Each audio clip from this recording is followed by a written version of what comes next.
a lot of new faces, so that's really great. Welcome if this is your first time here, and welcome back to some of our regulars. Rachel, it's very hard to Really hear excited you. tonight to have Russ Cohen here. I'm really excited for this talk. I think foraging is super cool, and this is part of our series that we got a grant from Mass Cultural Council in conjunction with our exhibit here, Sudbury's Changing Landscape, about how the Earth has changed from glacial times, how it was used by the Native Americans, how industrial farming during colonial times, and then we kind of end with Revolutionary War. This is just phase one. Phase two will be in this room this April, and that will be Revolutionary War onward to today, and the creation of organizations such as SVT and town conservation commissions, and why these are important to preserve landscapes.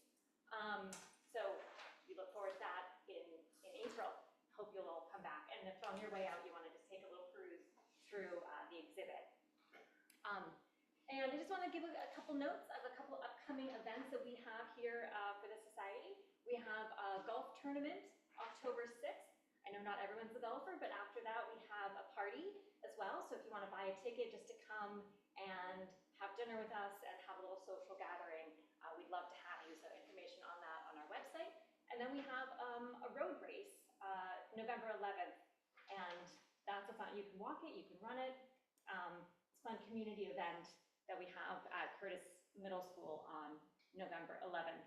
And so information as well on that on our website. But anyways, I'm gonna hand it over to Russ. Great, thank you, thank you. I have to ask, so for somebody like me that was not aware of how cool this museum is and how I can't wait to come back and visit all these exhibits. So is anything coming down in the very near future? This exhibit, yes. Oh, when? In April, when we do the... Oh, okay. So I have from now until April to come back and okay, that's wonderful. Because I spent a lot of time, not very far from here in Weston, right down Route 20, where I grew up and where my edible native plant nursery is. And that's a subject for another talk because anyway, and part of it is behind my mom's house, and my mom, who's 90, is still there, and she helps me with my nursery occasionally. So, let's talk about history and start with this map. So, because history in the minds of many people starts when the Europeans arrived, 1620 or around then, and there's not a lot of awareness among many people about that. No, actually, there were people here beforehand for thousands of years beforehand, and many of them are still here, and which is great because I've learned so much from indigenous people that I've interacted with. And I need to acknowledge that, not just because this is sort of something that is now being done for talks like this, but the content of this talk, so much of it is stuff that the indigenous people figured out in the thousands of years they've been inhabiting this area. And so I'm so grateful for that knowledge that has trickled down to me, and I want to thank them for it. And it isn't just that. It isn't just knowing what you could eat. It's knowing how to harvest it in a responsible way, a sustainable way, a way where you're actually in relationship with the things that you're gathering. You're not treating them as just resources, as objects. They're fellow creatures that you're sharing the world with, and you want to respect them and show deference to them and realize that it's not just you, it's not just humans, but it's other creatures that also may rely upon these plants for food as some other important portion of their life cycle. So if I were to point you in a direction for more information on this, I can't think of a better resource than Braiding Sweetgrass. And it's a book I heartily recommend. And you might say, okay, great, but you should see my nightstand at home. It's got a stack of books this tall, and I could put that at the bottom, and I'll get to it a couple years from now. I totally understand. My nightstand's the same way. But if I could persuade you to just have this book cut in line for just a second, just to read one chapter, and it's the Honorable Harvest chapter, which is all about foraging. And it's very instructive, and it talks about the other stuff. So not just what you can pick and stuff, but how to do it in a really respectful way that acknowledges, that this is, And so Robin Wall Kimmerer, the author, has come up with these principles, which I like, and this is almost like the 10 Commandments of foraging. And she suggests that you might even want to put this on a laminated card and take it with you out in the woods as you're thinking about, okay, should I harvest this plant? Is the right time? And how much should I take? And who should I be grateful for? And who should I share it with? And all that stuff. So great advice to follow. And it turns out that this process, this protocol, aligns very well with ecology, with what these days we call ecologies. Of course, indigenous people were ecologists, before the word had to be coined, because it's just a cultural thing. They needed to be. They needed to act sustainably because they realized that their presence on Earth was very fragile, and they needed to respect the Earth. If the Earth, the saying is something to the effect that be kind to the Earth and the Earth will be kind to you. And so that's a basic tenet of the philosophy. Now, and this is particularly important for native plants, because native plants often have important roles in the ecosystem. Animals rely upon them for food or some other important portion of their life cycle. So I encourage folks, if you're going to gather native plants from the wild, that you do it with some forbearance and restraint, just to make sure that you don't upset the ecological balance in any way, okay? But depending upon the part of the plant you're harvesting, there are going to be different impacts. For example, berry picking and nut gathering, those are relatively benign activities because all you're doing is gathering the seed dispersal portion of the organism. There's often a lot of those around. So if you gather some, it's usually not that big a deal. But if you're digging plants up to harvest them or stripping all the flowers, all the leaves of the plants to harvest them, you can imagine that could be a lot more traumatic for the plants. So keep that in mind. So that's the native plants. But in Sudbury and just about everywhere I go on Earth, there's not just native plants. There's all kinds of other plants came in, like edible weeds and invasives. And so now the invasive plants are plants that aren't originally from this region. They don't have natural enemies. They propagate prolifically. And the main bad thing they do is they usurp the habitat of the native species. So ecologically, they're very disruptive. And about 20 years ago, the state and the New England Wildflower Society, which is now the Native Plant Trust, came out with this guide to educate people about invasive plants, about the bad ecological impacts of them. So I've looked through this list. At this point, there were 66 species that were on this invasive list. The list has grown since then. But anyway, this is a good prop for my talk. And so I read through this list and I said, some of these are edible. In fact, out of the 66 species this field guide covers, at least 20 of them are edible. And as far as most ecologists are concerned, they'd be thrilled if we all picked and ate as many of these as we possibly could. This is total guilt-free foraging. So there's no adverse impact on the ecology by harvesting these plants, provided that you're not spreading them around in the process, but that's easily avoidable. Okay, so here's some of my favorite invasive species. We'll cover some of them in the show today. All right, so so the show I want to tell you is organized chronologically by foraging opportunity, because that's how I tend to think about plants. What's in season now? So it's September 12th, so it's going to be a long while as I'm going through the spring and the summer stuff till we get to the stuff that's available now, okay? But I want to at least whet your appetite for what you can think about for next spring and stuff. Okay, but I'm going to cut in line just to talk about this one. So this is an invasive plant called autumn olive, and it's going to look like this next month. So it almost looks like this now. Berries aren't quite that red. And I make a fruit leather from it, and at the end of this talk, I'll tell you how. And so this is something that you could be looking for in harvesting in a couple weeks, all right? So anyway, but I made the fruit leather for you, and that's in this container right here, so feel free to take a piece, all right? And I'll fill you in more about that later. Okay, so let's talk about this one. All right, can everybody see the slides, by the way? You don't need the room to be darker or anything? It's okay? Okay, all right. So now some of you may know what species this fern is, and if you do, I give you a gold star. But a lot of people, well, let me just put it this way. Harvesting fiddleheads in the spring is one of the biggest mistakes that novice foragers make in eastern Mass. And the story goes something like this: as you'd be hiking in the woods in the spring, and you see a bunch of ferns at that curled up fiddlehead stage, which almost all ferns go through, and you say to yourself, oh, fiddleheads, boy, that must be, I mean, it looks just like what I've seen in this produce store. It must be the same thing. So they pick it and they bring it home and they cook it up and they taste it. And it tastes horrible. And they say, oh, where did we go wrong? Where they went wrong is they harvested the wrong species of fern. So I only know of 2 species of fern that grow around here that taste good, and only one that's safe to eat in quantity, and that is this one. This is the quote-unquote ostrich fern, the fiddlehead fern, the kind you see for sale in the stores that shows up in the fancy restaurant menus and stuff like that. All right? And I'm going to teach you the 5 ways to distinguish this fern from any other species of fern. So first thing you want to look for is you see that the fiddleheads, when they come up, they're in a vase-shaped clump. So they're not growing singly, they're growing in a clump like that. And that if you cut these stems in cross-section, it forms a U like a celery stalk.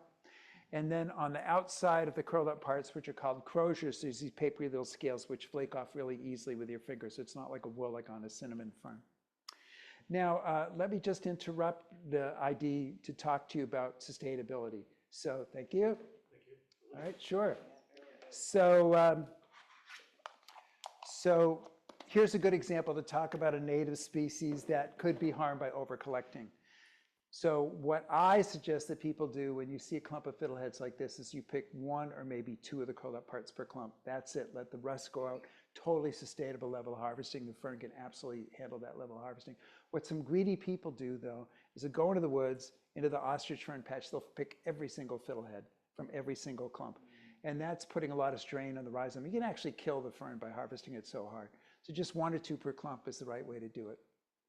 Oh, and let me go back to indigenous knowledge. So sometimes there's wonderful practical information embedded in indigenous knowledge, some of which has persisted to this day. And I learned this from an ethnobotanist, Nancy Turner, who's actually out in British Columbia. But I learned from her that the Maliseet tribe, which is the tribe whose territory straddles the Maine-New Brunswick border, that the word they use for the curl-up part of the ostrich fern, masos, is the same exact word they use to describe the circling motion a dog makes before it lies down. And when I heard that, I thought, oh yeah, I see the resemblance. And I mean, that's what you get when you inhabit an area for thousands of years and you're just paying attention to patterns and seeing similarities. So, so that's great. All right, so then ID number 4 thing is alluvial floodplain soil. That's when you're going to see the largest patches of ostrich fern fiddleheads. And the closest one I know of to here is, you know where Barrett's Mill Road is in Concord? So those who do know where it is, it's just north of the Assabet River that's running through there. And so I have walked to the Assabet River floodplain from that road, and I found a big patch of the ostrich fern fiddleheads growing exactly where they're supposed to grow, in the alluvial floodplain soil of that floodplain. They do grow other places though, but that's the closest one I know of growing in exact habitat where it's growing. Okay, and then, so the ferns are not edible at this stage, but you can really see the vase-shaped clump I was talking about.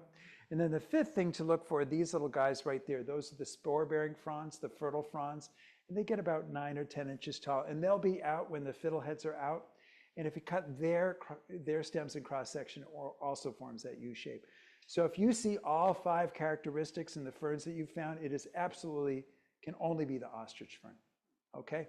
Now, if you have bought ostrich fern fiddleheads at the store and cooked them up and been not particularly impressed with them, you might want to try this cooking method, which is amply demonstrated by this naturalist, Beth Basler, who took a bunch of us to a patch of ostrich ferns growing along the Connecticut River in the town of Northfield, and she brought her camp stove with her to the fiddlehead patch, and we were eating those fiddleheads 10 minutes after we picked them, and they were truly exquisite that way. All right, anybody know what this plant is? This is a plant that you can recognize even in the dark. It's a plant you can recognize even if you are blind. Garlic mustard? No. No? Nope. This is stinging nettle. Oh, of course. No, we know that. We know that. Okay. So, so in case there's anybody here that has not had the experience of being stung by stinging nettle, you should know that it's not like poison ivy, where you find out a day or 2 later you got it. You get stung by stinging nettle, you know right away. But the good news is that the sting rarely lasts for more than an hour, and there are antidotes, and I'll teach you a couple in the show. All right, wonderfully edible plant.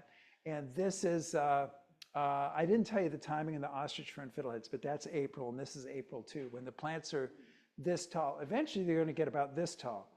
But this is my favorite stage, when the plants are young and tender, and I know how to do this with my bare fingers, but those of you that are inexperienced, you might want to wear gloves. Is I'm just taking the top cluster of leaves off every little stem and just taking that top cluster. It's like a, 8 or so leaves. And I just go punk, punk, punk like that and throw them in a plastic bag, then bring them home and dump them into a bowl of water and stir them around just to wash them off. And then I will take some tongs and throw the washed nettle tops into a cooking pot.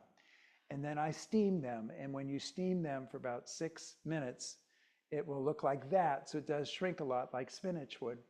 But after you've steamed them, the steaming actually converts the chemical that caused a sting in the raw plant into a protein. So it makes the plants about 7% protein, which is among the highest protein levels we know of in a leafy green vegetable. Plus the plants are loaded with all kinds of other vitamins and minerals like calcium. It's the closest thing I know of to a vitamin pill in the plant world. It's really good for you. So after you've steamed the nettle greens, you can eat them just plain if you want. The flavor's kind of like split peas. Or you can incorporate them into different dishes. So this recipe is from my book, Cream of Stingy Nettle Soup, which sounds like something they might have made in the old Addams Family TV show. And very easy to make, just some sauteed potatoes and onions thrown into a blender with the chicken stock and the steamed nettle greens, and then you add the half and half, and that's it. Then there's this recipe. This is actually the spinach ball recipe, retro recipe from the 1950s, where you use Pepperidge Farm stuffing mix to hold it all together, and you just substitute the steamed nettle greens for the spinach, and it comes out really good. Okay, anybody know what this plant is? So this is, yes?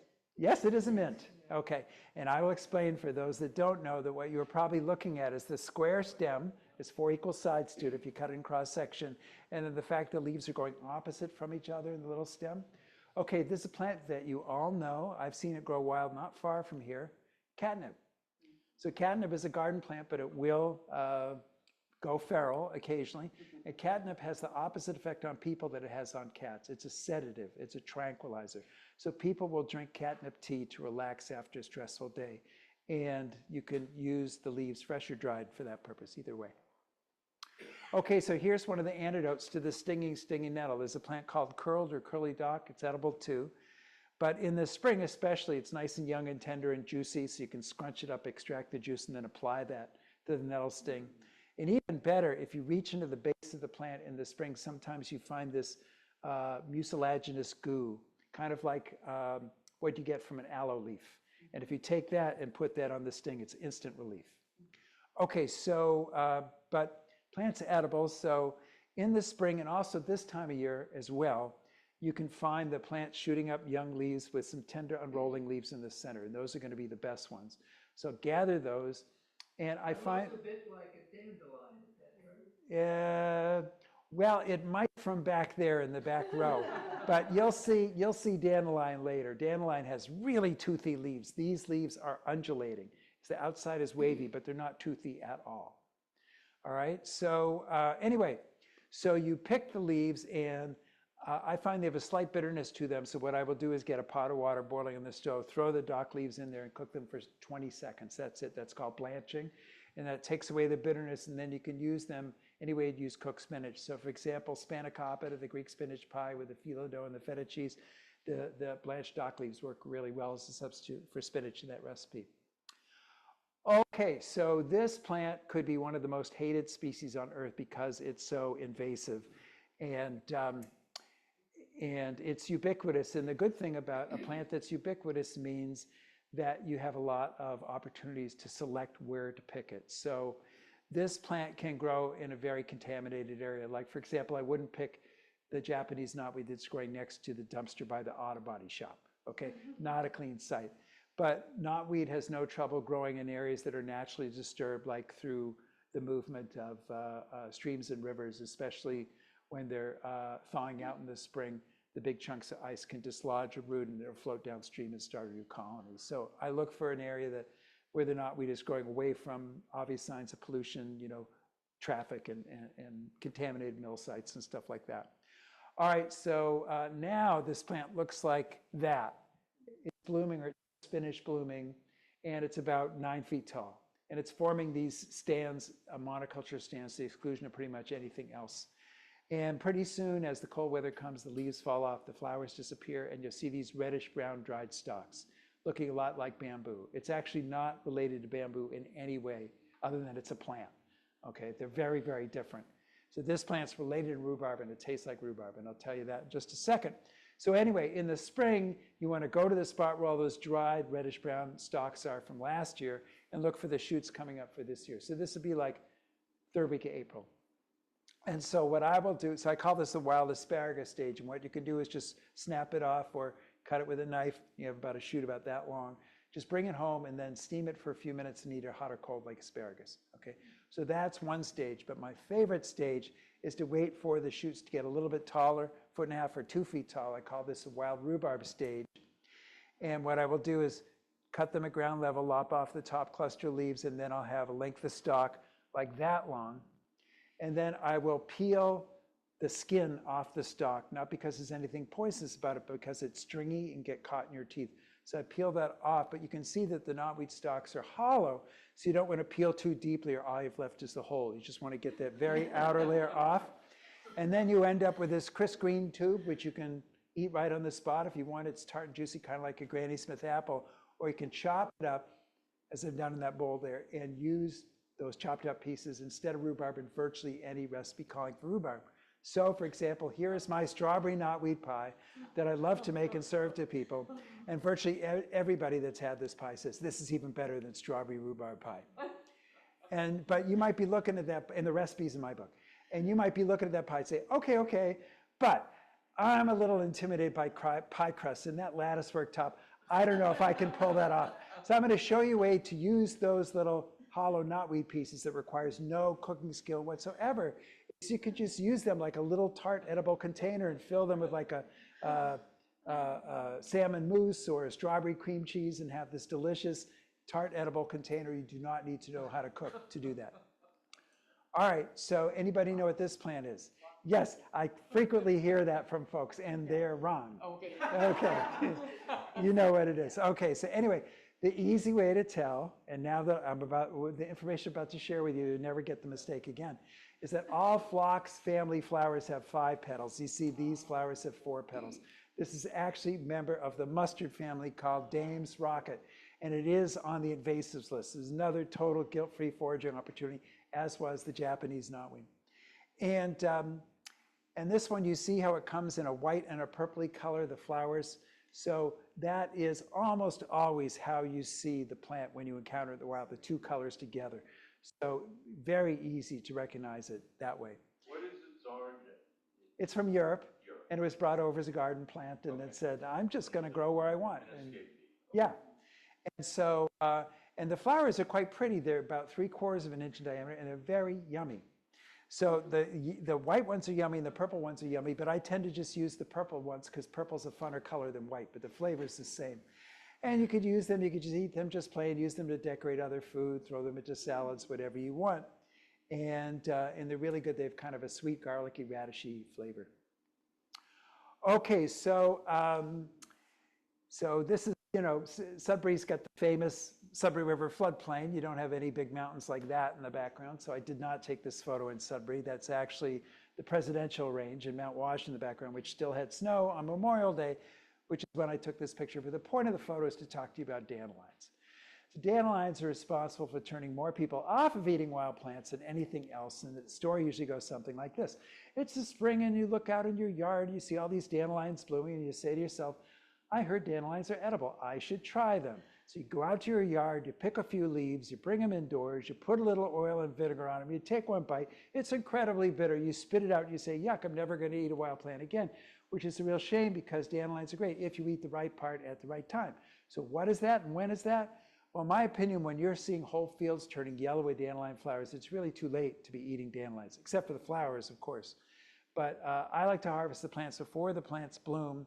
And it's actually the unopened flower buds that's my favorite part to eat on the plant, these guys right here.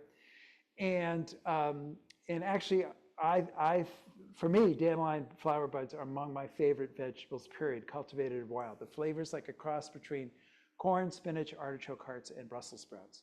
So really good. So what you do... Are the dandelions an invasive species? No. Dandelions are just a weed. Stinging nettle is just a weed, which means they pretty much exist only where people are. They don't push into natural habitats. So that's the main bad thing about invasive species is they don't just stay where we are. They disrupt native plant communities. Okay, so All right, so what do you do with the dandelion buds? So what I'll do is pick them off the plant and then get a pot of water boiling on the stove. Wash the dandelion buds first, throw the wash buds in the pot, boil them for 60 seconds. That's it. That's all they need. And then you can incorporate them into soups or omelets or casseroles. But before you do anything with them, before you even put any salt or butter on them, just try them plain. I think you'd be amazed at how good they are. And if you want to eat dandelion leaves, this is the time to get them. So while I'm picking the flower buds off the plant, if I see any tender leaves packed in with the flower buds, I just harvest them to prepare them the same way. So I'm sorry, I missed it. The flower bud is what you cook for 60 seconds? Yeah, these guys right here. But Yep. can you eat them raw as well, or? You can. But it's preferable to cook them for 60 Oh, only because there's enough bitterness on a big fat bud like that. Understood. Okay. Yeah, but some people say bitter schmitter. I love it. And for them, yeah, they don't have to cook it at all. Okay, now this one's out of sequence just because I wanted to drop this photo in because this is very, very close relative to chicory, to dandelion called chicory. And you could pick one thinking it's the other and stuff like that, but there's absolutely no harm in that because the exact same parts in these plants are edible. So chicory flowers, so there's still a few of those around now, but in the summer, earlier in the summer, you really see profusions of those, especially along the highways. And so these flowers are edible. They don't have a lot of flavor, but blue is an unusual food color, so it's fun to just snip the petals off and add that color into a salad just to get the color in there. And then chicory leaves are edible in the spring or in the fall. So in the summer, they're way too bitter for anybody to tolerate, but in the spring and the fall, they're edible. But when we hear chicory, I think we're most familiar with making a beverage from the roots, and I'm going to explain how to do that. So what you do is you gather up a bunch of the roots, and actually the best season for doing this, we're just coming into it now because the chicory plants are in the process of sending energy down into the root to winter over their perennials. So the root will have more yield in terms of making grounds if you harvest them from say, October to April than you would if you're doing it in the middle of the growing season. So then you gather up a bunch of the roots, just wash them off, slice them into uniform pieces, spread them out in a cookie sheet and roast them in an oven until they're brittle and aromatic. They'll turn practically black and give off this very nice fragrance. And at that stage, you just throw them into a food processor and grind them up. And then you have these grounds which you make your beverage from. So I found that I only need about half the amount of chicory grounds to make the same strength beverage as coffee grounds. And whatever device you use to make your coffee, your plunger, your percolator, whatever you do, you can use the same device to make the chicory drink. And if you, the flavor of the chicory drink is very similar to coffee, especially if you usually drink coffee with cream and sugar, you drink the chicory the same way, very similar. The one big difference is chicory does not have caffeine in it. So if you're one of these people who says, what's the point of drinking it if there's no caffeine in it, then the chicory's just not going to cut it for you. Okay, so here's chickweed. This is in season again now because this is a cooler weather wild edible. So in the spring and late summer into the fall, it's edible. And I will use this as a sprout substitute in a sandwich or lettuce substitute in a salad. So daisies are edible, the whole plant above the ground, but including the flowers. But the tastiest part of a daisy is actually the leaves before the flowers come out. So you need to be able to recognize the plant then. So this is what it looks like then. I apologize, this photo is a little bit out of focus, but if you see these flower buds right here, and then there's another one right here, you see they have sort of a flattish top to them, and they have markings on them, looks like the spokes of a bicycle wheel. So I look for that, and then I look for the leaves that look like this attached to the plant. And dandelion leaves can be, daisy leaves can be so yummy, just straight into your mouth, thrown into a salad, whatever. I've never tried to cook them. They're just really good addition to a salad. So sheep sorrel, there's a lot of this in Sudbury because you tend to have acidic soil, and that's what this plant likes. This is a diminutive counterpart to the French garden sorrel, so you could use this the same way, make a sorrel sauce, sorrel soup, and so on.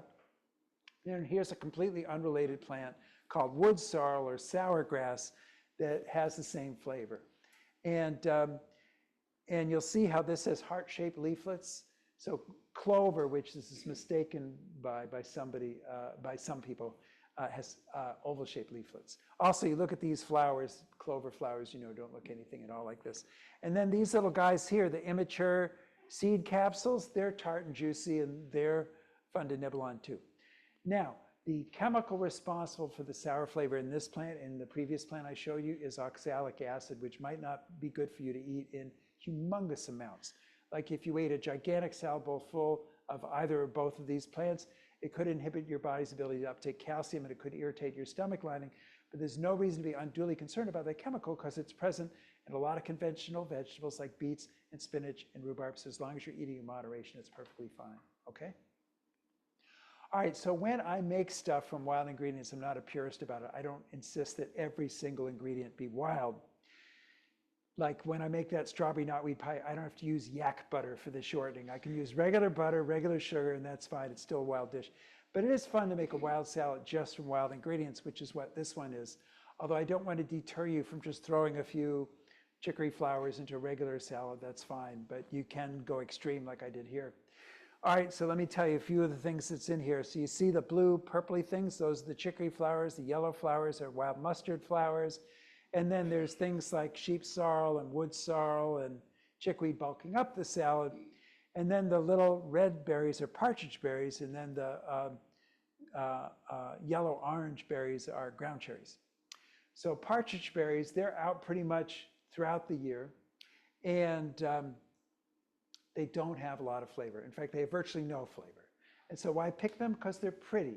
So I'll pick a few and just put them on top of a salad just to add that nice red color in there.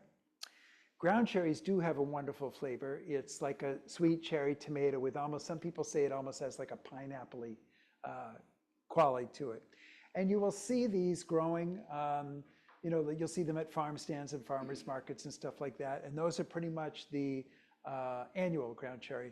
But there is a native perennial ground cherry, which I found just a few miles from here.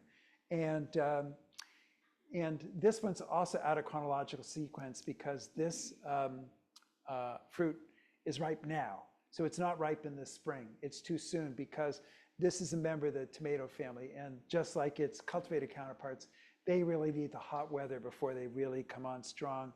And so you won't find these fruits until around this time of year. And here's the other thing. You see how there's a husk that surrounds this fruit? You cannot see the fruit unless you pull the husk off. So that's what it looks like at the immature stage when it's still green. So that's going to go from green to yellow to beige, then fall off the plant. And the ripe fruit will actually not be attached to the plant. It'll fall off the plant, underneath the plant. So that's one of the reasons it's called ground cherry, because you actually look for the ripe fruit on the ground, still enclosed in little husks when you want to harvest it.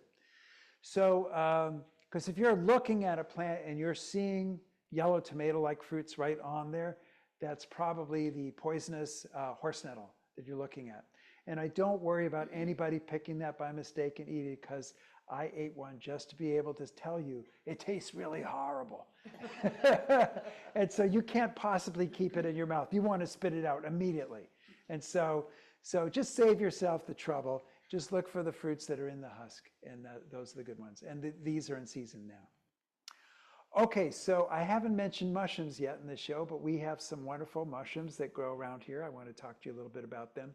But before I start, I want to tell you that the risk of picking the wrong kind of mushroom and getting very sick and even dying is significant.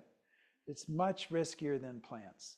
So now we have a lot of mushroom species out there that if you ate one that had some toxins in it, most of them would just give you several uncomfortable hours in the bathroom, but you know, but you get better completely afterwards. But there are at least 6 that could potentially kill you. And there's nothing whatsoever from the flavor to give you any advance warning there's anything to worry about. So you could have this delicious mushroom meal one day and be dead several days later from liver and or kidney failure. So it's not worth messing around with mushrooms. Okay, having said that, you can arrange all the mushroom species there are in a line and cluster at one end of those species that are virtually impossible to confuse with anything poisonous, versus those at the other end that even the experts can't tell apart. And as long as you stay at the safe end of the line, and you gradually work your way out as you gain experience and confidence, that's how you stay out of trouble. Everybody get that? Okay, great. So the main mushroom hunting season in New England goes from mid-July till mid-October. And ordinarily, this would be a great time to look for wild mushrooms, except it is really bone dry out there now. And that's, you know, other than the mushrooms that get some moisture from growing on a tree or from a stump, it's pretty much, there's nothing out there right now so the mushroom hunters are all doing rain dances and hoping that There'll be some rain between now and the end of the season, which is about a month from now.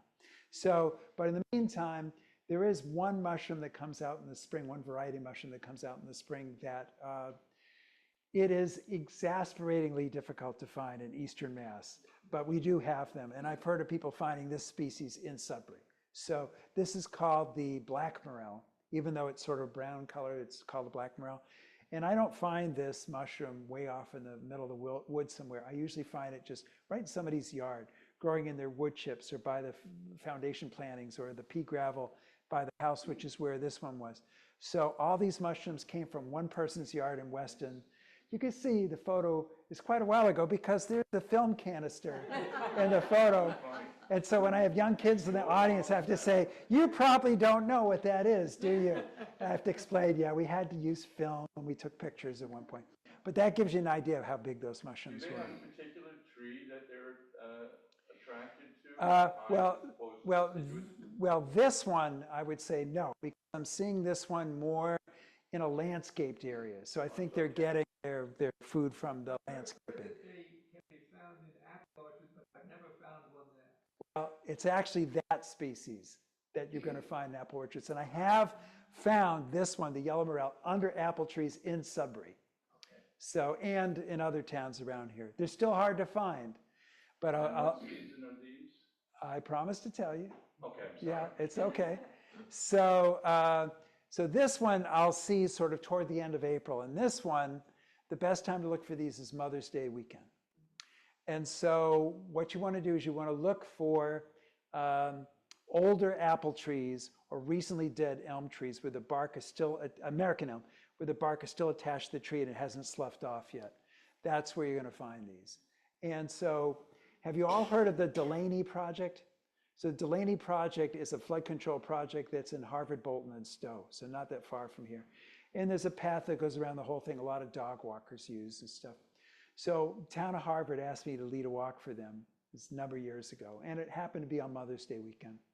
So we're walking on this berm, and the berm itself is mowed, but off to the side, like about 25 yards away, is the vegetation either side. We're walking along, and I look off to the left, and there is an older apple tree and a recently dead elm tree. And so I said to somebody in the group, hey, would you go down there and see if there are any mushrooms?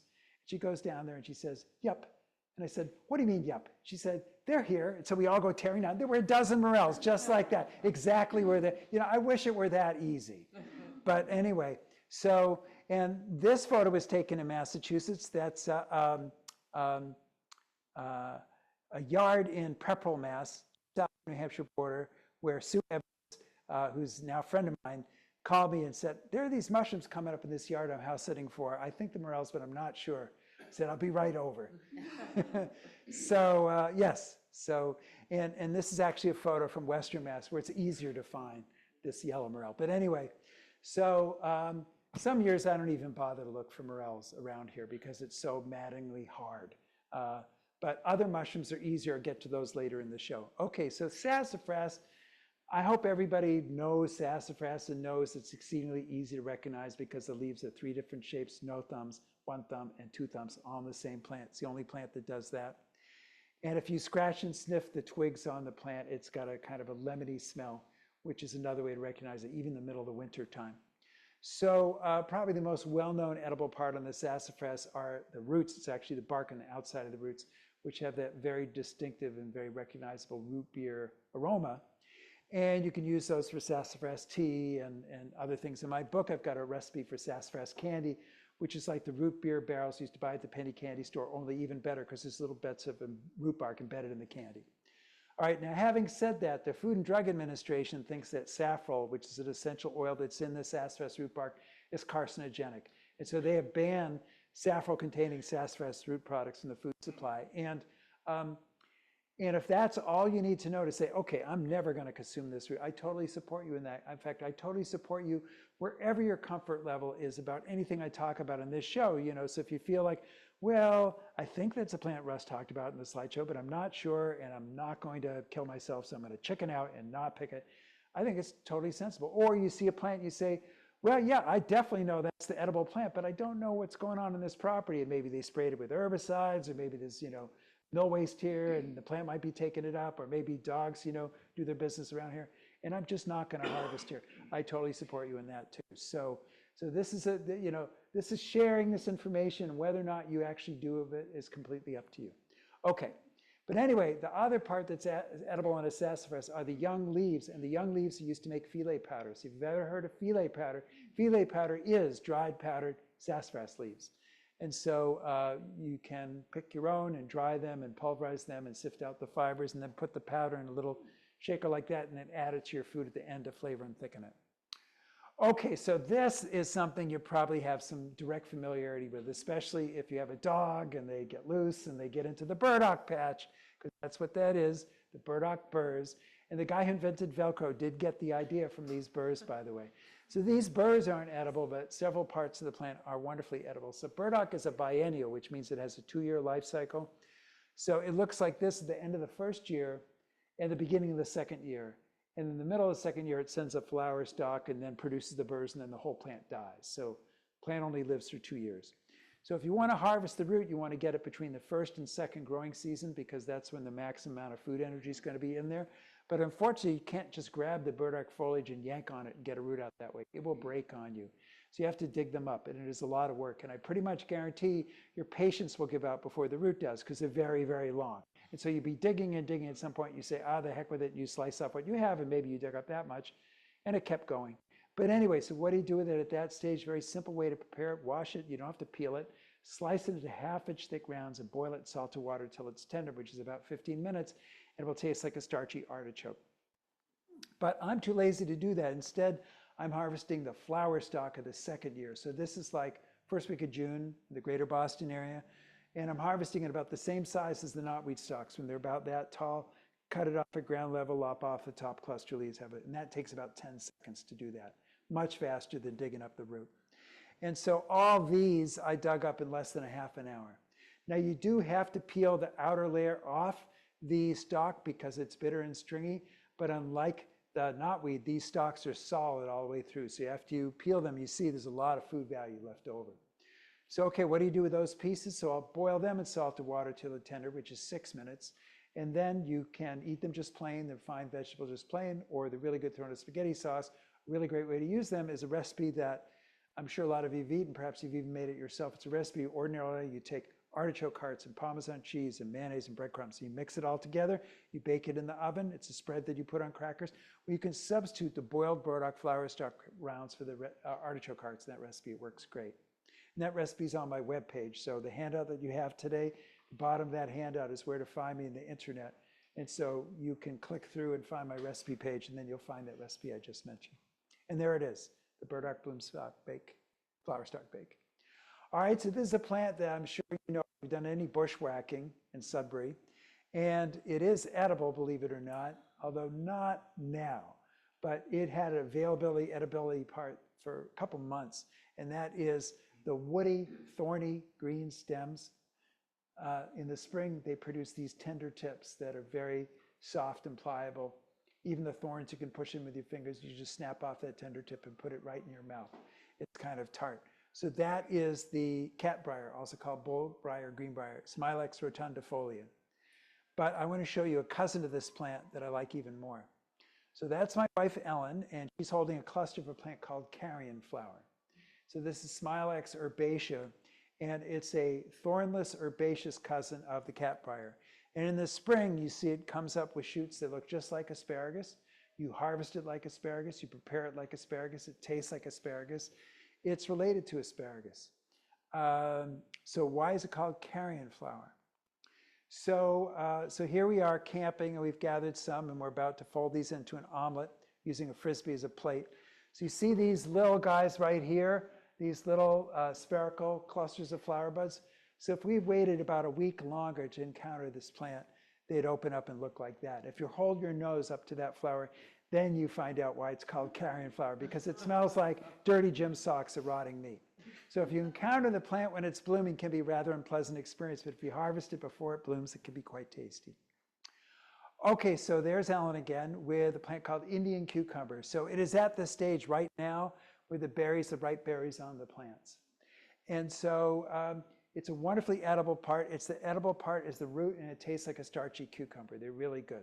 However, it's very hard to avoid killing the plant to harvest the edible part on this plant. So I'm not thinking about harvesting any unless I'm seeing many, like over 100 in the woods.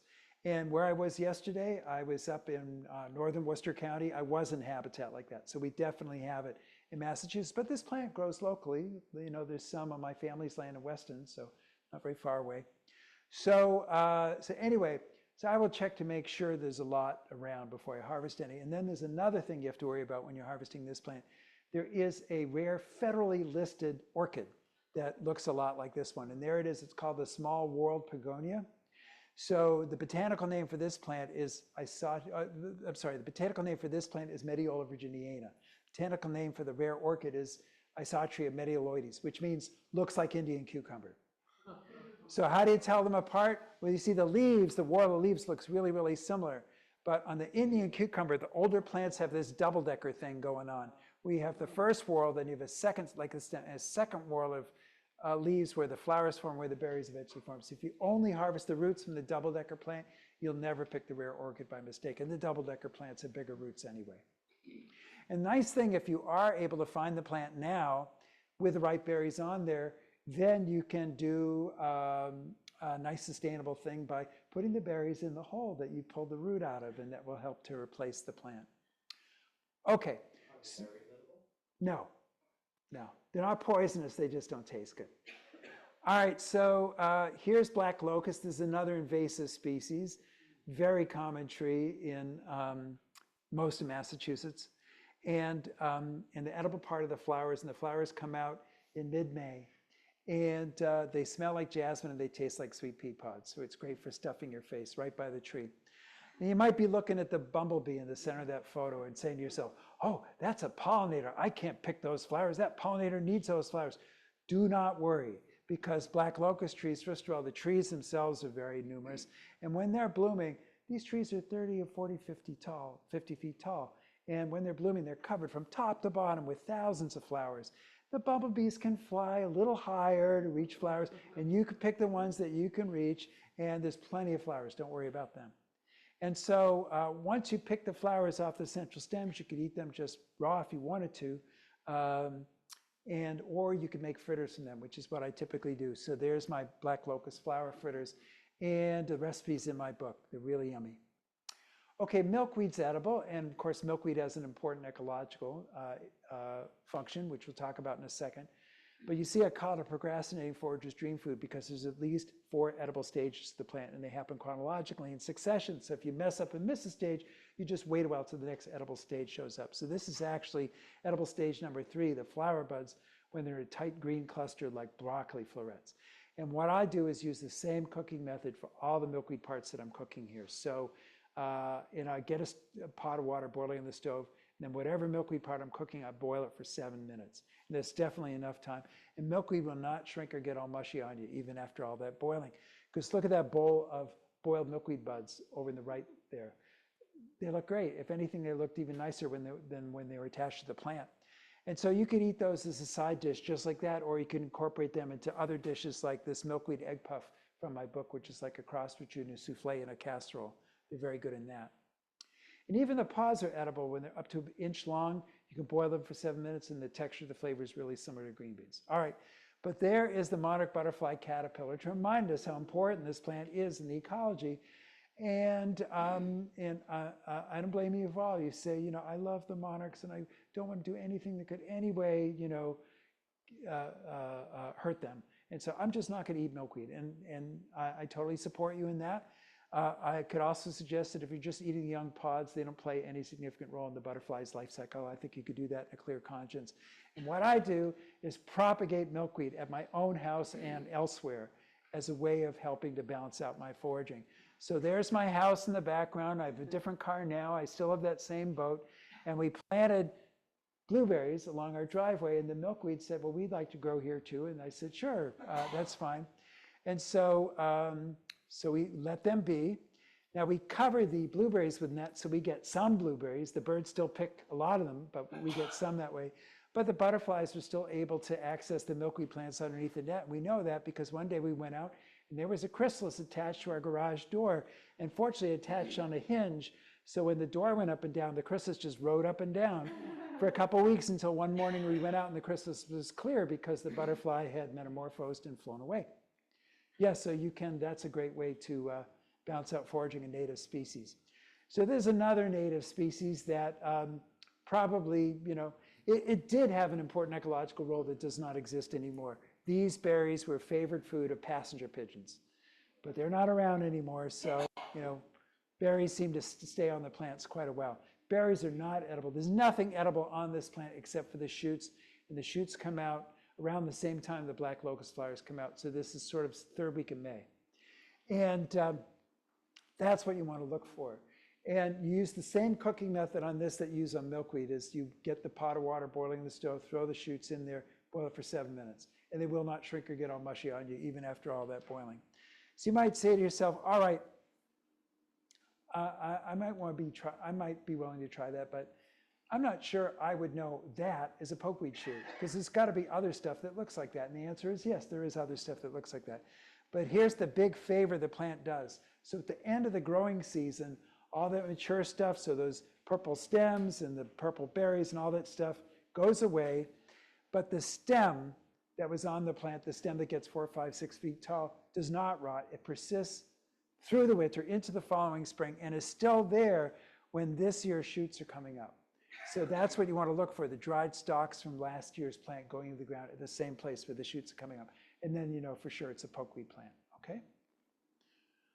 All right, so cattail, there's a whole chapter in my book on cattail, so I won't spend a lot of time on that. I'll just say that the immature flower stalks, the bloom spikes, are one good part to eat on this plant. And if you see, this would be like around the beginning of June, you'll see the swelling near the top of the plant. You peel the outer leaves away, and that's what's hiding inside. You boil these or steam them until they're tender, and then the flavor is like a cross between corn and artichokes. And then at the same time, you can... So in the early spring, those cattails that are forming, still green. Yeah. They're edible. Yes. Yeah. I go into this details in my book. It's just in order to teach you so many other things, I didn't cover everything that's edible in a cattail. That would take me half an hour. Yeah. I heard that the Right. root is edible. It is too. Yeah, it's all in my book. So those stalks been partially peeled and you eat them? So this, see right there, see how there's a swelling near the top of the stalk? You just pull those leaves away, and that's what's hiding underneath. Okay. One of the edible parts. Okay. Now it so happens that just below where these are snapped off, where that stem, which is, at where the flower is attached, is really firm like an arrow shaft. But as you go toward the base of the plant, all of a sudden it gets really wobbly and very soft. And that's the cattail heart, which I'm harvesting in this photo right there. You see it gets all bendy and white. So at this stage, it's like a cucumber, a heart's a palm. It's very good. And then even the pollen, which is hypoallergenic, you can gather just by going into the marsh with a plastic bag and just bend the flower into the bag, give it its little shake, and this big cloud of yellow pollen comes off. And keep doing that. And after a while, you'll have a cup or more of the pollen, which you put through a fine mesh sieve just to intercept any beetles or any twigs that got in there. And then that pollen you add to flour to make these gorgeous looking, very nutritious cattail pollen baked products like these muffins. Okay, anybody know what this plant is?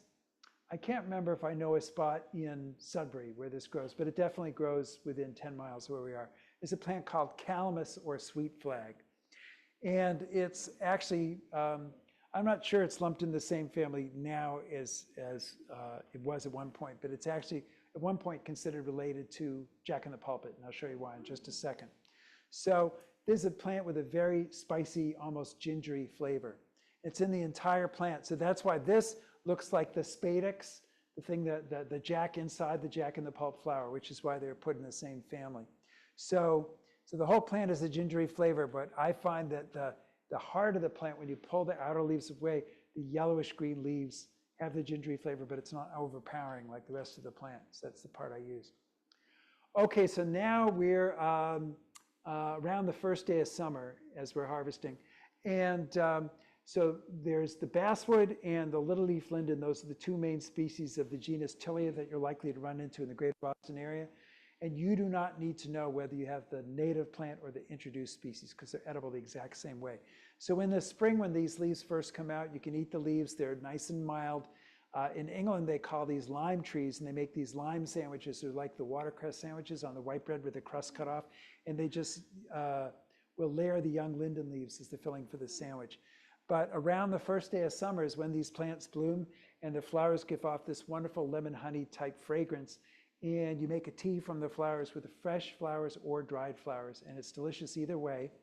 And the tea has two medicinal values. It's soothing to your digestive system and your mental state at the same time. So herbalists really love recommending linden tea to their clients. So here is Juneberry, or shadbush, or Saskatoon, or serviceberry, all common names for the same thing, genus Amelanchier. So the best time to spot this and discover where they are is in the spring when the plants are blooming, because this is a very early bloomer. It blooms before the apples and crab apples and stuff like that, so it often stands out. And this is a plant that's relatively common in the wild, but it's also very common in parks and other landscaped areas. It's one of our native shrubs that's used a lot in that situation. So find out where it is in April when it's blooming, and then go back around the first day of summer, and that's when the fruit is going to be ripe. And there's a close-up of it there. So they look like blueberries, but they really don't taste at all like blueberries. They taste like a cross between cherries and almonds. And that's not surprising once you find out that cherries and almonds and Juneberries are all related plants. So the shadbush as well was named because it predicted the run of shad up the local rivers of Massachusetts, and still does on the rivers that still harbor yes, shad. guess what? What? It's not just Massachusetts. Oh, okay. Yeah, it's this whole region. Okay. Yes, right. And and since you mentioned it, you know, this is a great example of noting where the plants are blooming. And so indigenous people, they're paying attention to the flowers for two reasons. First is the one that you just mentioned, is, oh, gee, we got to go to the rivers because it's time to catch the shad. And the other reason is, that's where the Juneberries are. Let's remember where this bush is so we can come back in June and pick the fruit. Because this is also, the fruit was an important indigenous food. Okay, and mulberries are ripe at the same time as Juneberries, and I often together in baking like this Juneberry mulberry strudel. Wild strawberries are edible, and I see them here and there in this area of the world. Where I tend to see them more frequently as I go further north into northern New England, but we definitely have wild strawberries in this area. And the fruits are teeny, but they're delectable. Now, daylilies are edible, and they actually have many different parts. There's the tubers below the ground, which are like this, dozen tubers usually per plant. And then the tubers enable the plants to sprout very early in the growing season, so those little sprouts are edible. And then you can peel the outer leaves away and eat the tender leaves inside like a scallion. And then the flower buds, the open flowers and wilted flowers are all edible. So the flower buds you can saute in a skillet for a few minutes, tastes like oniony green beans. The flowers you could stuff like a squash blossom or fry it in tempura batter. And the wilted flowers you could add to soups and stews and flavor to thicken them. So very versatile plant. I would wager that most of you have eaten daylily flowers. If you've ever eaten the Chinese food dishes, mushu and hot and sour soup, they usually use daylily flowers in those recipes. Okay. But you see an asterisk there with caution, okay? Well, it turns out that a certain segment of the population, and I think it's around 15%, they have a sensitivity to daylily, where if they eat it, they may find that they have, that they feel nauseous and or they have a loose bowel movement afterwards. And you know, it's just temporary, you get better, completely better right away. But you'll know that daylilies might not agree with your digestive system. This seems to be triggered most strongly by the raw tubers, but it could be other parts of the plant too. So this is a good opportunity to talk about food allergies, because it is possible that you could be allergic to something else in the show and not know it simply because you've never been exposed to that particular species before. So the standard advice is to not eat a huge amount of some new food you're trying for the first time, just to make sure that you don't break all out in hives or whatever. But if in general you're not allergic to conventional fruits, vegetables, whatnot, it's very unlikely you'd be allergic to their wild counterparts because chemically they're very similar. Okay, so jewelweed, this is another plant where the juice could be used as an antidote to the stinging nettle, and it has been clinically proven as a cure for poison ivy. And it's just the juice from the plants. It has an edible part, and that are the seeds out right now. So you'll see all these orangey flowers on the plants. And they're followed by these seed pods that look like that when they're ripe. When you see the angle between the seed pod and the stem is a sharp 90 degrees like that. And that tells you that it's ripe. Tricky part is if you just inadvertently brush against that seed pod, it will explode. And so one of the nicknames of the plant is touch me not, because if you brush against the plants when the ripe seed pods are on there, they just detonate, they just go all over the place. So what you want to do if you want to eat those seeds, you need to sneak up on that seed pod and grab it and have it explode in your hand. Don't worry, it won't hurt. So there's the springy business that caused it to do that. And then letter D are the ripe seeds, and they taste just like walnuts, like store-bought English walnuts. They're teeny, they're a little seed, but that's the flavor they have. Another cool thing you can do with those ripe seeds, you don't need to do this to eat them, but just to see, is if you gently rub the outer seed covering off a ripe seed, it's letter E. The inner seed color is this beautiful, bright robin's egg blue color. And I have no idea why that color's in there, because no creatures ever see it. It's just one of those unexplained mysteries of Mother Nature. So purslane, this is still out now. This is a hot weather weed. You can eat it raw, you can eat it cooked. It's high in iron and omega-3 fatty acids. And a really good way to use the purslane is just to throw the purslane in a gazpacho, because the texture of the purslane leaves works really well in a gazpacho. So black raspberries, this fruit was ripe in early July, late June, early July, not ripe now, but the plants are about to go into the off-season stage, and that's when they're very easy to spot because the canes turn purple. So it could be February, you're out walking your dog, cross-country skiing, you see these purple canes along the edge of the field. Those are black raspberries. Remember, we're there, and go back in late June, early July to look for the fruit. So elderberries are edible. It was like this in June when the plants bloom. And some people will gather these flowers and make a drink from them. There's an alcoholic version, there's a non-alcoholic version. Some people will fry the flowers in fritter batter, but the black locust I taught you makes much tastier fritter, so that's what I would use instead. The other problem about picking the flowers off the plant is that you're not going to get any fruit any place where you pick a flower cluster off. You have to leave the flowers on the plant to get the fruit. So that's what I tend to do. And then it looks like that. And that photo isn't upside down. That's what the berry clusters tend to do for the weight of the fruit. We've just missed this stage in this area now. So when I encounter this plant in the wild, like I did earlier today, almost no berries left there. So this is the last week of August is when you want to look for these. And I understand you can get a stomach ache if you eat a lot of raw elderberry straight at your mouth, but if you dry them first or cook them first, you can eat all you want. So here's spice bush. Yes? Do birds like them? Oh, yeah. Okay. Yeah. Okay, and birds like these too. I'll talk about that in just a second. So here are spice bush, and this is exactly what the plant looks like now. So I could have taken this photo today. And this is one of the, we're talking about history. Here we are in a historical society. So this is one of our native plants that the colonists turned to make tea from during the Revolutionary War era when they were boycotting the British tea. They would just steep the twigs in hot water for a few minutes. And the berries have a similar flavor, and they're ripe now. So it's not a sweet berry, it's a savory berry. So it's like a peppercorn. You're not going to sit down and eat a bowl of peppercorns, all right? It's the same way with these berries, okay? So they're used sparingly as a spice, and they do have a peppery flavor. So I will dry them, and so just spread them out in a cookie sheet for several weeks, and they'll look like that. And then once they're dry, you can store them in your little jar in your pantry, and they'll keep for years without going rancid. And now, however, these berries are really important food for songbirds as they seek to fatten up in advance of the southward migration. So if you're gathering spice bush berries in the wild, it's really important you leave lots on the plant so the birds get all they need that way.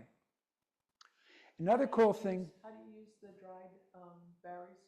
Oh, so sorry. Do you grind them? Yeah. So I have a little mortar and pestle, and I just grind them up and then add them to like a milkweed egg puff. Very good seasoning for that. All right, another cool thing about spicebush and sassafras is they're the host plant for this cool critter called the spicebush swallowtail butterfly caterpillar. So when the caterpillar first hatches from an egg, so this guy right here is about 1/2 inch long, it looks just like bird poop. So that's an ingenious disguise. And then when it gets bigger, it's about 1.5 inches long. These are actually fake eye patches right here. The real eyes are down here. The caterpillar is trying to impersonate a snake. And you see over to the lower right, at the pupa stage, it looks just like a dried leaf. So isn't it amazing how this organism has evolved all these ingenious disguises to avoid being eaten? So it's fun to look for those caterpillars on the spice bush or sassafras plants. Okay, so here's wintergreen, relatively common in eastern Mass, especially under pine trees.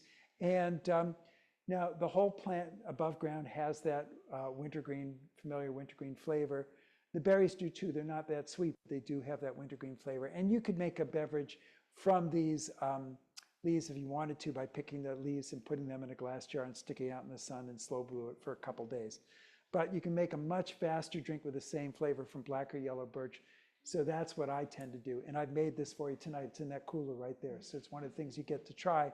And you can do this any day of the year. You just gather the twigs and peel them. This is described in the handout I gave you.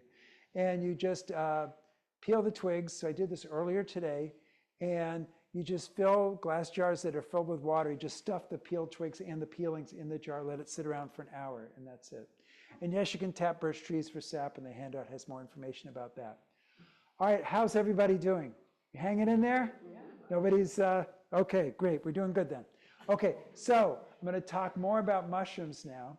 So here is called the sulfur shelf mushroom, or the chicken of the woods, or the chicken mushroom, because the flesh of this mushroom, when you pull it apart, it looks very similar to the breast meat of a chicken. So this is way at the safe end of the line. There's only one lookalike to this mushroom, and it's another edible mushroom. So what you want to look for is the top of the mushroom is that bright pumpkin orange color. The underneath color is bright sulfur yellow, like chemistry class sulfur yellow. And then you see it grows in layers directly on the wood. And it can be a standing tree or a stump or a log.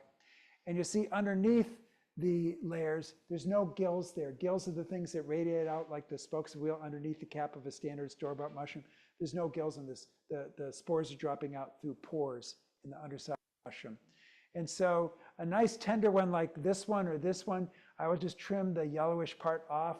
That's going to be the yummiest part, the most soft and tender and digestible part. So if you can slice through it like butter, that's great. If you have to kind of hack away at it, it's probably past its prime.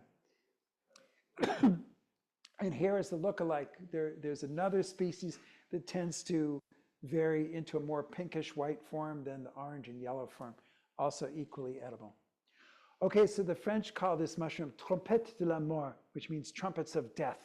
But it's only because it's black. It's actually a totally safe mushroom with no poisonous lookalikes called the black trumpet chanterelle.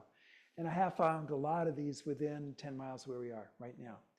And so the tricky part about finding this one is finding the first one, because they're only about 2 or 3 inches tall and they're black, and so they don't stand out very much.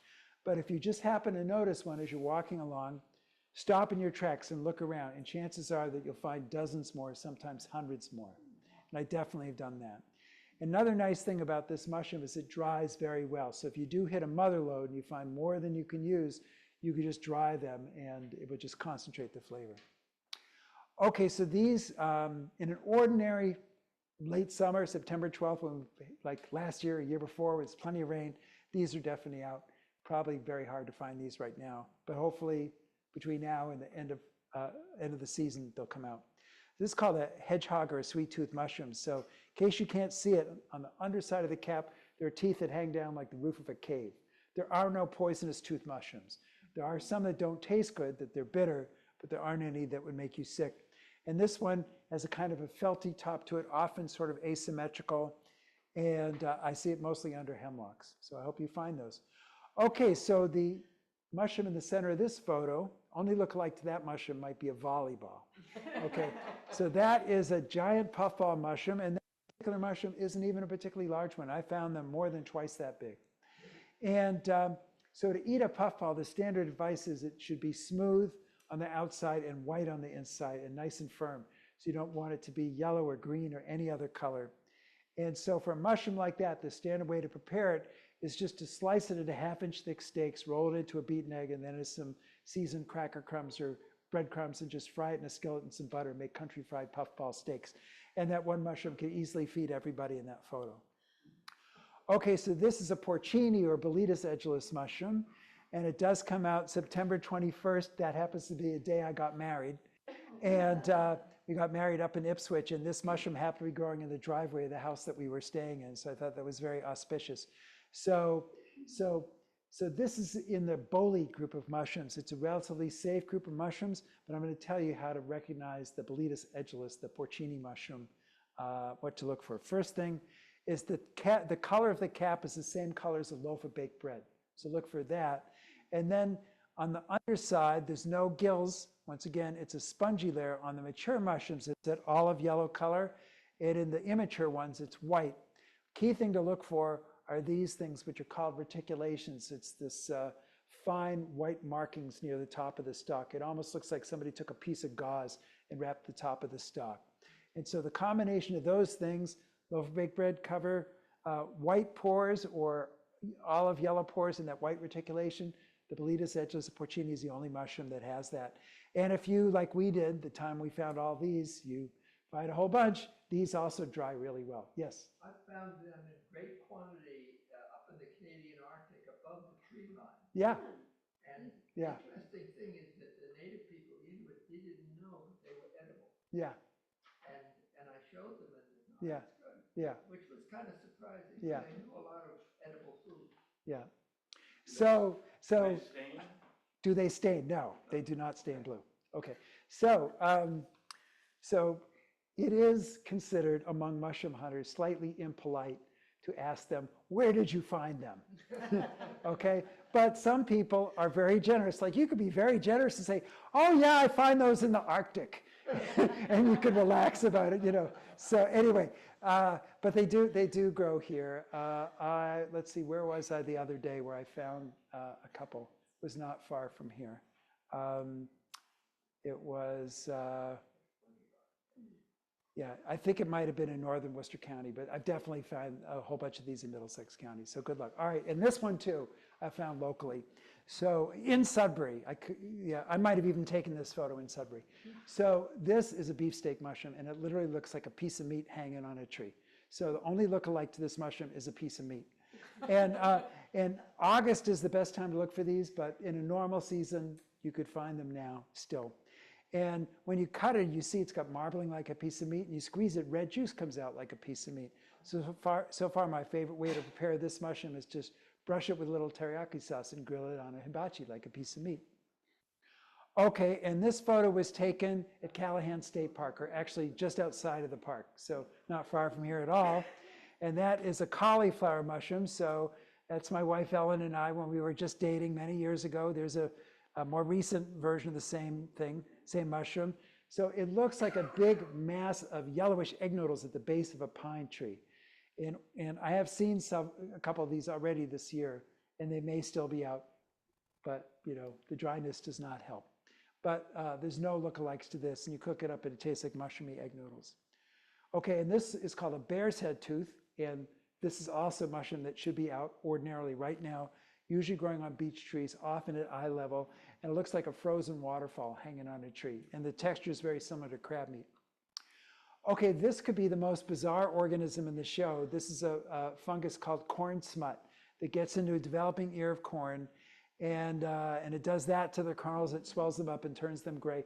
So I'll have to admit, it's not the most appetizing thing I ever thought about eating, but you can see I'm quite excited to have found this because I had heard that this is considered a delicacy in Mexico. In fact, during the days of the Aztecs, that if you were a peasant and you found this growing on your corn, you weren't even allowed to touch it. You'd have to send for an emissary of the emperor, and only they were allowed to collect it and bring it to the royal courts, and only royalty could eat it. And I thought, all right, must be good then. So brought this home, chopped it up, just cooked it like you'd cook any standard mushroom, little butter, little onion. Took one bite, and it tasted like mud. And I thought, what is the big deal about this thing? And then I thought, all right, I'm going to try again. And I cooked it in a Mexican style with some poblano chiles, and there's some kind of chemical transformation that happens with the capsaicin and the things that makes hot peppers hot, and the corn smut, and that made it taste good. All right, so I did find one of these yesterday. Let's see, where was I? In Worcester County, but you definitely have them here in Sudbury in an ordinary year. And they're getting some of the moisture from the tree they're growing on, so keep an eye out for them. We might still get some anyway. So these are called hen of the woods mushrooms. So they're related to the sulfur shelf. It's another polypore mushroom. And these are over a foot across, which is not that unusual at all. So here I am with another one. And And these mushrooms have a very meaty flavor, almost like liver. And I'm not a big liver fan, at least, chicken liver I like, but, beef liver I'm not really like. So I actually like to harvest these younger when they're at the chick stage. This mushroom's about 5 inches across. And at this stage, very, very tender, very, very mild. So that's my favorite way to get them. Okay, so Grow on oak or yes, only oak? almost always oak. And the bigger and older the oak tree, the more likely you are to find them. Okay, I got about 15 minutes left in the show, and then I've got some goodies here to share with you. Okay, so here is sumac. And perhaps you're all smart enough to know that this is not poison sumac, but I do run into people that assume, oh, sumac, yeah, that must be the poison sumac I've heard about. No, this is not poison sumac. That's what poison sumac berries look like. These very loose, drooping clusters of white berries. So, so any sumac with these tight, upright clusters of red berries is not only not poison sumac, it's an edible sumac. So this particular one happens to be staghorn sumac, but smooth sumac and winged sumac, both relatively common around here. You can make a drink from them. And so this is something that I often do. In fact, I've done it a bunch of times. I did not make this drink for you today, but I often make it for my programs. I made you that birch drink instead. So what you do, and last year it was more of a challenge to make the sumac-ade because all the rain we had washed out the flavor. But I did gather some berries just a few days ago and made the drink. It came out fine. So there's still flavor on some berries. What I'll do is just lick my finger on the berry cluster and then rub a licked finger on a berry cluster and then lick my finger again. And if I get that nice, strong, pleasing tart flavor, then I know that berry cluster is going to be good. So what you do is just gather up a bunch of the berry clusters, put them in some bowl of water, and just rub them. And you're rubbing the flavor off the berries and getting into the water. The water will turn this pink or pinkish orange color like that. And then pull the berries out. You're done with them. And then take that liquid and put it through any kind of a filter like a paper towel. And what goes through, you could drink hot or cold, sweetened or unsweetened. So there's a drink. So the entire time it takes from picking the fruit off the plant to drinking the drink can be less than an hour. Okay? All right, so if you've been wondering, what is this grape smell that's been filling this room? It's this species right here. So this is called the fox grape. The Concord grape, the famous Concord grape, is a cultivar of this species. And so you will discover that, in my opinion, this is, definitely, if it's not as good, it's pretty darn close. And I hope to prove that to you in just a few minutes.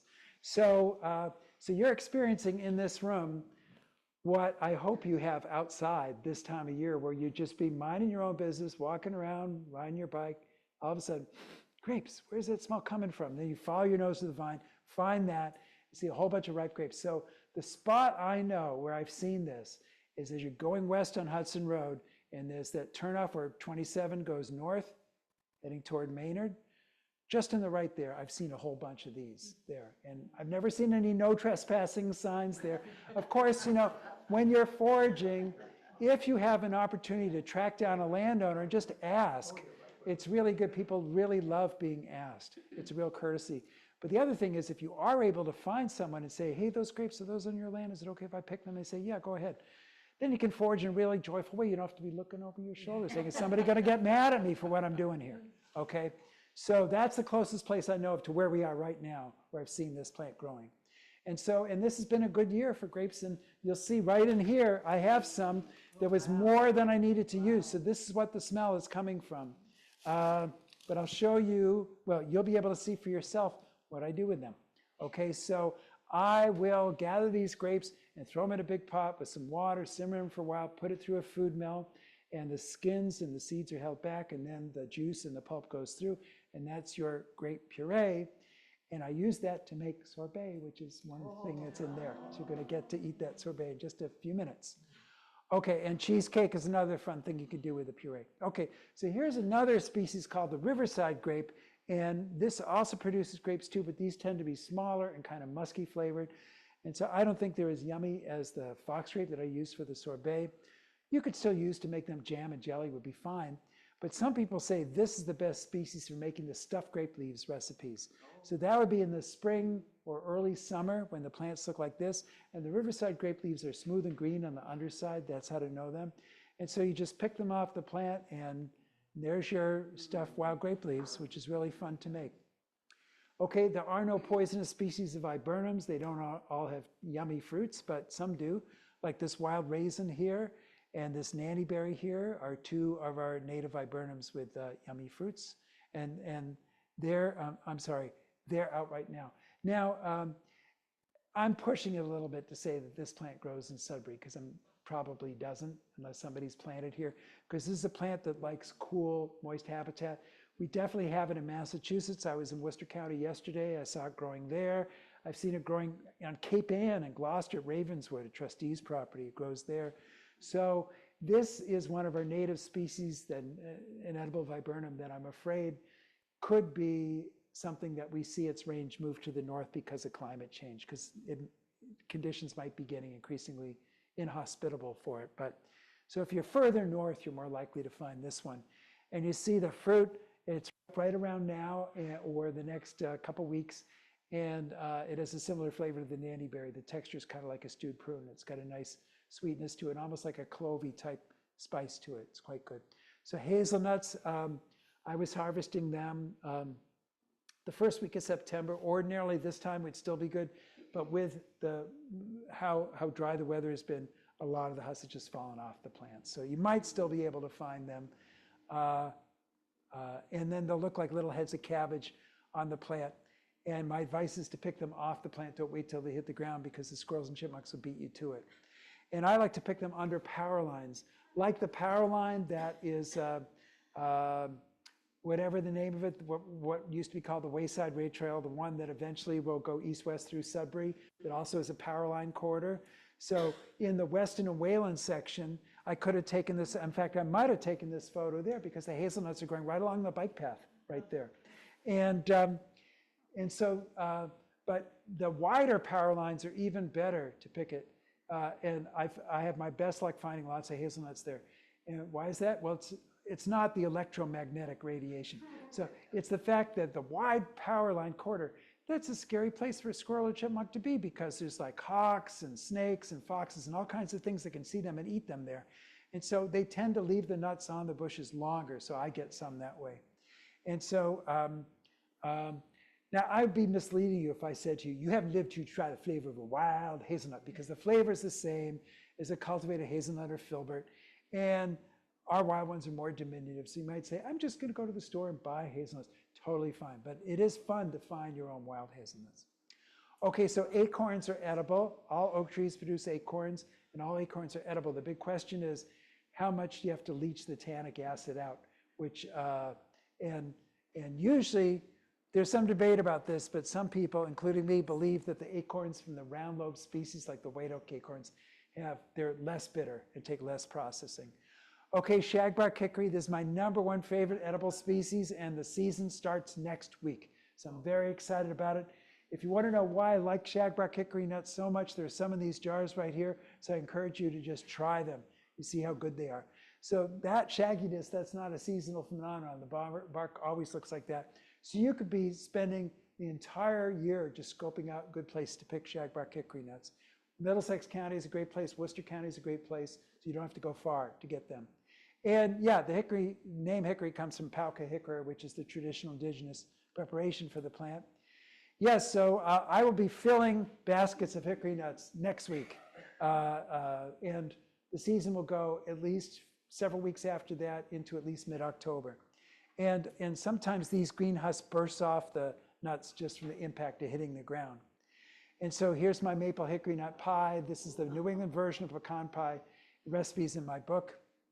And here's several different kinds of cookies I make from shagbark hickory. I want to direct your attention to this one, which has barberry jelly in the center, because here is the European barberry. And here's another important historical society point. So here's a plant that was brought here by the colonists because they like to eat it. That's why it's here. So, and you can still find it. I found it within 10 miles of here. I know places where I've gathered this plant. Like, I'm sure there's some in Sudbury, but I've gathered it in Harvard and Boxborough and Carlisle, so it's not far. And so that's what it looks like when it's blooming in May, and that's what it's going to look like soon now. So you see it looks very different from the Japanese barberry. Japanese barberry berries They're not poisons, but they don't taste good. But these are really, really tart, and the really, really tartness stands up and makes a very good wild jelly. So here's black walnuts. That's what they look like right now, still attached to the tree. That's what they're going to look like in about 3 weeks when they fall off the tree and they start piling up along the ground. And you have to get the husk off, which is a messy task, I'll admit that. And once you get that off, then getting the nuts open is another challenge because the shells are really hard. So, yes? Oh! Oh, okay. Well, there we go. Thank you. So I use this device to get those open. I got it from a company in Oklahoma, and it works really well. And then here's 2 different things I make from black walnut baklava and these honey squares. So here's groundnut. So the main edible part on this plant is a tuber that looks like that, and it's available year-round. And you can slice it and make these groundnut chips from it. Then Jerusalem artichoke. This is also a plant with an interesting history. So this is a plant that's native to the upper Midwest, but when the first Europeans came to the Canadian Maritimes and to New England, this plant was growing all over the place because our indigenous tribes traded for it. As we had quahog shells or other things that appealed to the Midwestern tribes, we got Jerusalem artichoke tubers in return, so it's very likely that some of the wild patches where this plant is growing have descended from patches that were originally established by Native Americans. And that's what the tubers look like. They can come in those 2 different colors on the outside. And you can use them most ways. You use bake a potato, you can bake them, boil them, mash them, fry them, and so on. Okay, finally, autumn olives. So that's what it looks like in the spring. That's what the flowers look like. They give off a very nice smell. That's what it's going to look like in about 2 weeks. And so close up of the berries, they're red with these silvery white speckles on the outside. And so here's how I make that fruit leathers. I pick the berries off the plant and then bring them home, dump them in a bowl of water. If I see any bad ones in there, like moldy ones, misshapen ones, whatever, pull those out, they go in here, and the good ones get thrown in there. And then I simmer those berries with just enough water in the pot to keep the fruit from scorching, like 1/4 inch. That's it. So you're simmering for a while to soften everything. I put it all through a food mill, and that holds back all the seeds. And then you have this frothy mauve-colored puree, which I pour into trays in a food dehydrator, and I let it overnight, and you get these flat, dry things, which I cut up into pieces like what you had, and that's what you ate. So now, in the interest of full disclosure, I would tell you that the last few years, I haven't been able to find berries that were sweet enough to make the fruit leather on its own, which I used to be able to do without having to add any sugar at all. So I had to add several tablespoons of sugar, but it's still mostly the natural sweetness from the fruit. And besides tasting good, that fruit pulp's got vitamin C in it. And also the USDA did a study on the autumn olive fruit pulp a few years back, and they discovered that it's up to 18 times higher in lycopene than tomatoes. So it could be very good for you.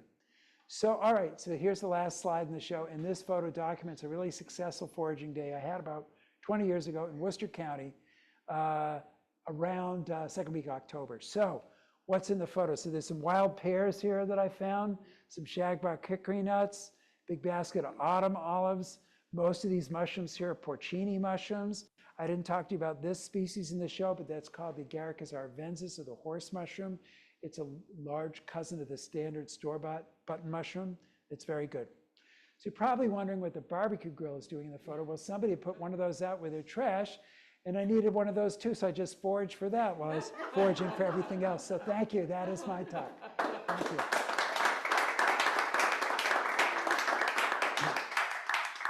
So I'm happy to take any questions. Let me just also, and then you'll be able to come up here and try a couple things. So here's this book that I've mentioned, and I do bring them to all my talks in case people want to buy them.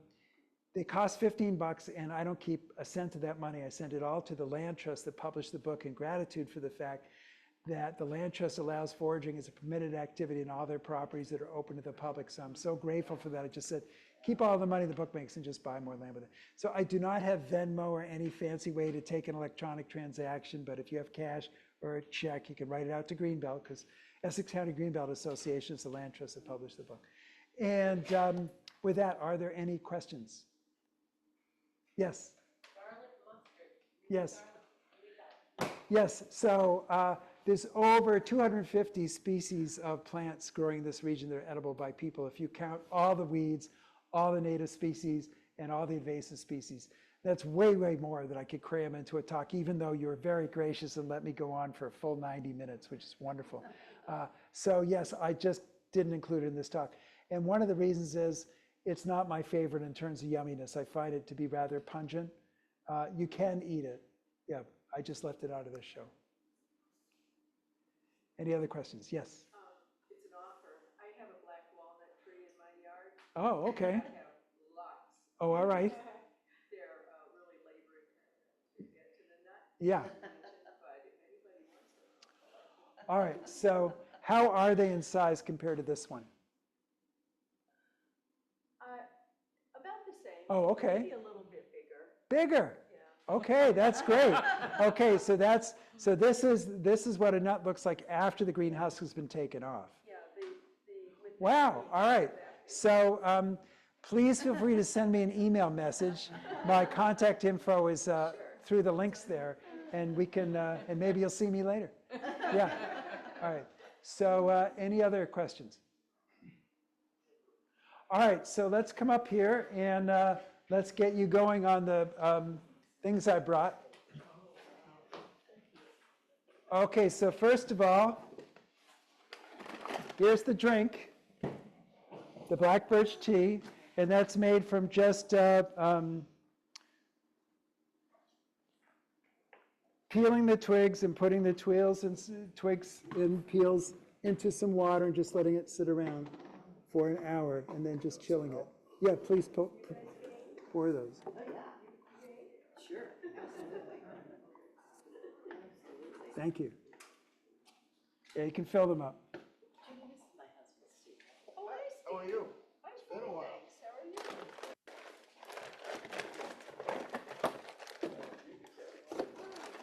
are you? Okay, so and in here.